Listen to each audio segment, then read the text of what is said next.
I've kind of been a casual fan of the Paranormal Activity movies, and there's a new one that was released on Paramount Plus, Paranormal Activity Next of Kin, and I want to talk about it. Welcome back to the DL Jones Show. I'm your host, DL Jones, and today I want to talk about a movie I watched the other day called Paranormal Activity Next of Kin. This movie was released this past Friday, and I happened to check it out this weekend. And like I said, I was a fan of the Paranormal Activity series. I liked the first one. I liked the second one. I think there was a third one that I saw that I kind of felt like went way off in left field, and it kind of lost me. But the first two movies I was a fan of at that time when all of the found footage films were starting to become popular. I was a fan of those type of films. Some of them are hit and miss. You know, there were some good ones and there were some that wasn't that good. But yeah, I was a fan of those films. And of course, when I saw Paranormal Activity Next of Kin, I was like, okay, let's see what's this about. It was on Paramount Plus. The second movie I watched this weekend that was on Paramount Plus, and I think this is exclusively on Paramount Plus. I don't think it's streaming anywhere else.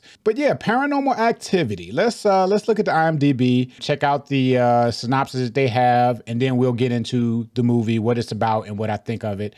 Okay, according to IMDb, the synopsis they have is Margot, a young woman abandoned by her mother as a baby, travels to a secluded Amish community with a documentary film crew seeking answers about her mother and extended family. You know, I didn't read that before I watched the movie. I had no idea what the movie was about. I just watched it.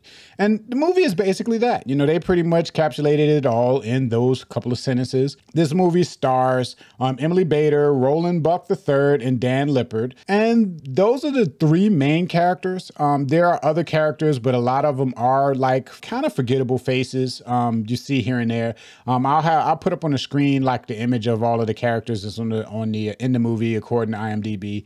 That should be up there right now. But basically, what is this movie about? How is this movie any fun to watch or anything like that? So, of course, like I said, it is a found footage movie. And of course, they incorporate that by putting the framing of this movie as they are filming a documentary. So everything you see, you're seeing as if you was watching it through what the cameras that they are carrying is recording. And they always have cameras everywhere, you know. Even at the very end of the movie, when the film crew isn't even in the scene anymore, they kind of find another creative way to still show what's going on, the action on the screen through a camera. So basically you have the main character, Margot. They go to this Amish community and they kind of live with this Amish family. And she thinks that Amish family is like where her parents and all of that kind of stuff are, you know, have some relationship to her parents and her family and stuff like that. I guess she was brought up without knowing anyone in her family. She didn't know any relatives, you know, so she's trying to find out. She got word that her relatives are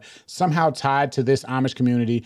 So her and her couple of friends, they go there. It's only her and maybe two other guys. They go there to you know, do some research, film a documentary and all of that kind of stuff. Now, the Amish family that's there, I wasn't quite clear on this, and I'll tell you why in a second when I get into my thoughts of the movie, but I wasn't quite clear on this, but I'm thinking that they knew that they were there to do a documentary, but they didn't know the reason why they were doing the documentary.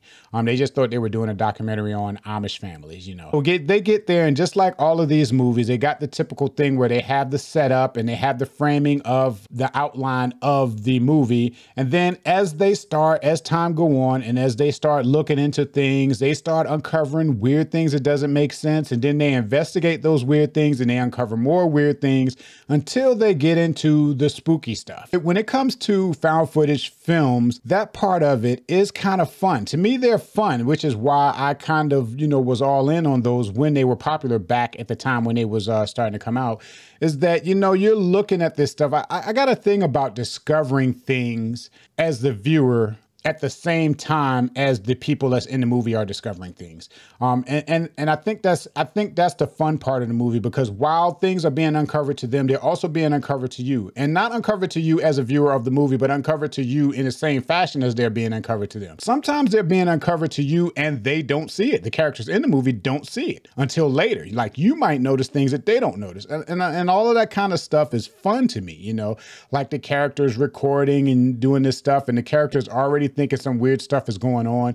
And then out of the corner of your eye, in the back of the frame of the camera that they're looking at, you see something run across the screen and they don't see it. But then the guy holding the camera will be like, hold up, did you see that? Then they go back and rewind it and see. That kind of stuff to me is fun. And they do that in this movie. I'm gonna get to the point why I was saying that I don't know if the Amish family that they was living with knew reason. And the reason is that this movie started off really, really slow. Now, these movies kind of always start off kind of slow, you know, because they're trying to set the background, they're trying to set the tone, they're trying to bring you as a viewer in. So they usually kind of start off slow, but a lot of things with these movies, if they're gonna start off slow like that, they still gotta have stuff that's interesting. The characters gotta be interesting, the story itself gotta be interesting.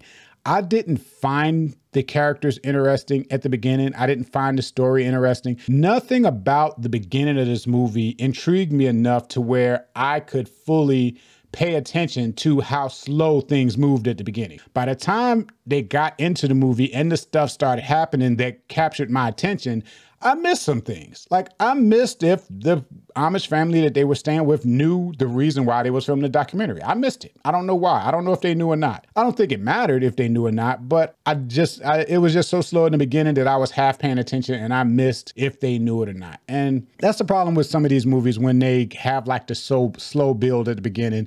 If they don't capture you with other things, you're going to miss things because you're not going to be paying complete attention to it. Unless you're in a movie theater. And if you're in a movie theater, it's a little bit different. But when you're at home watching it like I was streaming, if they slow down for a minute, anything, you start looking at your phone, sending messages, that's when you go and make some popcorn. You don't even bother to pause it when you go and make it. Stuff like that happens because they haven't captured you yet. And that's what happened here, and I missed out on that detail. That's why I missed out. So my thoughts of the movie, similar to what I'm saying, it started off really slow. I thought it was really, really boring at the beginning, and it took almost to about the third act before it actually captured me and I started paying attention and things to me started getting exciting and entertaining, you know.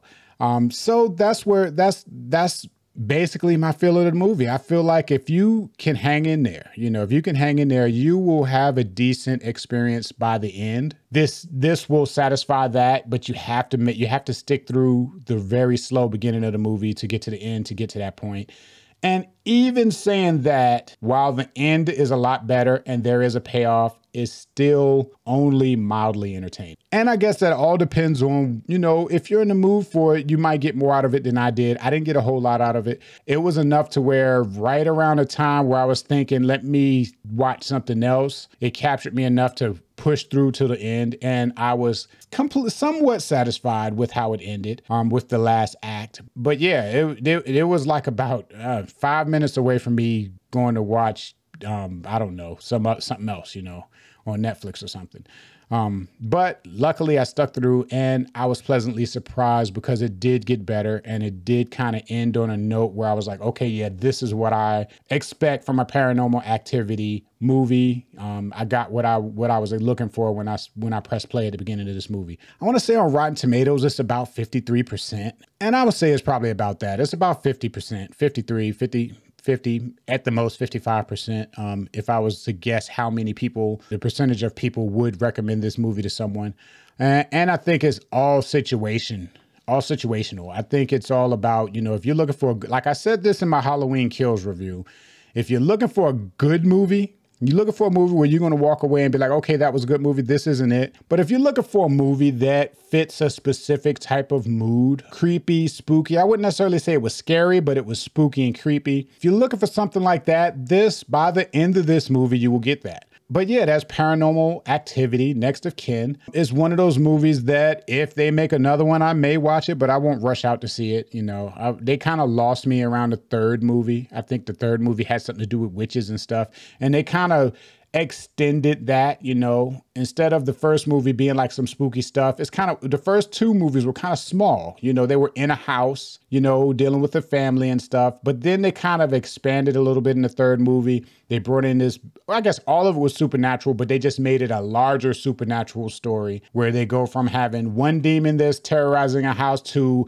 a whole coven of witches and all of that kind of stuff. You know, that's what they did in the third one. And this one kind of expanded on that a little bit. But yeah, yeah, Paranormal Activity Next of Kin. I would say if you are looking for something kind of creepy, you know, check it out. If you're looking for a good movie, I would say this might not be it. If you want to see a movie that actually has a lower rating on Rotten Tomatoes, but I feel like is a better movie, you might want to check out Halloween Kills. And if you check my video right there, that'll show you my review of Halloween Kills. Check that out, then go check out the movie. If you want to see something that I would say are actually good movies, kind of thrillers, not horror, but thrillers, check out that playlist right there. This is my Trapped in the Room playlist. Check that out. And while you're at it, hit my image at the top. And I want to say thank you for watching. I'll see you next time.